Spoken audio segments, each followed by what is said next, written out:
नमस्कार। मंदिरों में कचरा प्रबंधन नितांत आवश्यक है।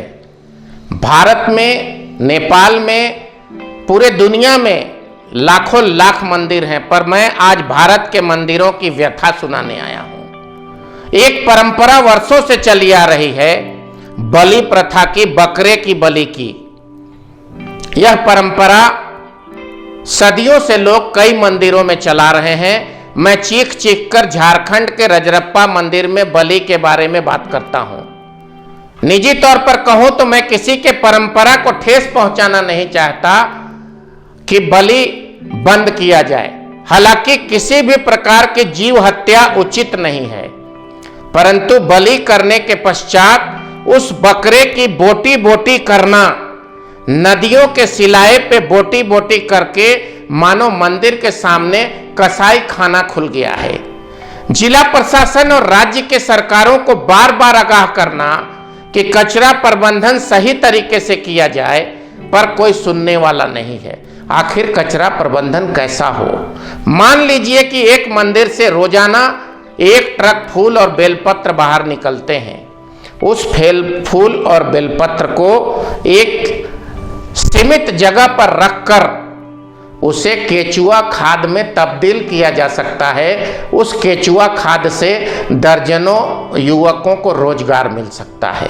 एक पशु की यदि बलि दी जाती है तो उसका स्लाटर हाउस, उसका कसाई खाना उस मंदिर के बाजू में, नजदीक में कहीं पे बनाया जाना चाहिए। बलि के पश्चात पशु को उठाकर, बलि दिए हुए पशु को उठाकर उस बाउंड्री के अंदर ले जाना चाहिए। उसके मांस और विकृत चीजों से कई प्रकार की चीजें बन सकती है। सबसे पहले पेट से निकले हुए मल मूत्र से बायोगैस बन सकता है। बकरे की आंतड़ी से ऑपरेशन में मनुष्य के पेट को सीने के लिए जो धागा बनता है, उस बकरे की आंतड़ी से बन सकता है। बकरे के ऊपर के चमड़ी को खींचकर उसे जूता, चप्पल और चमड़े के उत्पाद बनाए जा सकते हैं। उसके हड्डी से कई प्रकार की कैल्शियम संबंधित दवा बनती है।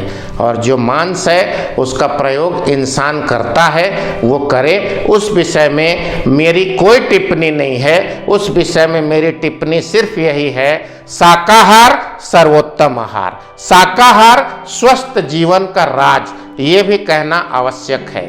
मंदिरों में कचरा प्रबंधन न करके लोगों ने मंदिर को कमाने खाने का रास्ता बना लिया है। चाहे फूल बेचने वाला व्यक्ति हो, चाहे पंडे पुजारी हो, सबने वसूली का एक रास्ता बना लिया है, अपना धंधा और व्यवसाय बना लिया है।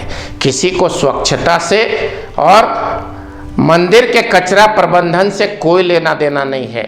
सीधा कहा जाता है, क्लीनलीनेस इज नेक्स्ट टू गॉडीनेस। उन्हें यह पता नहीं है कि भगवान की पूजा करने से बेहतर है कि उस जगह पर, भगवान के स्थल को इतनी अच्छी तरीके से सफाई की जाए, उस कचरे को इतने ढंग से सफाई किया जाए कि भगवान उसी से प्रसन्न हो। जहाँ स्वच्छता होती है वहीं भगवान का वास होता है। आप सबसे यही मेरी गुजारिश है कि प्रत्येक धर्म स्थल, चाहे छोटा मंदिर हो या बड़ा मंदिर हो, उसमें एक कचरा प्रबंधक का कानून राज्य सरकार और केंद्र सरकार के साथ आए। स्थानीय लोग उस कचरे प्रबंधन की हिस्सेदारी बने। वेस्ट मैनेजमेंट की एक विशेष ट्रेनिंग लोगों को दे, चाहे वो पंडे पुजारी हो अथवा फूल बेचने वाला, प्रसाद बेचने वाला, झोपड़ी में चाय नाश्ता मंदिर के अगल बगल में बेचने वाला हो। सबकी अपनी भूमिका है। जो भी धर्म स्थल के पास कचरा जमा होता है उसे सही प्रकार से प्रबंधित करके एक कानून के दायरे में उस जगह पर आमदनी का एक अतिरिक्त रास्ता खोला जा सकता है। कचरा प्रबंधन के विषय में मैंने बहुत पहले बहुत सारी बातें आप सबके समक्ष रखी है।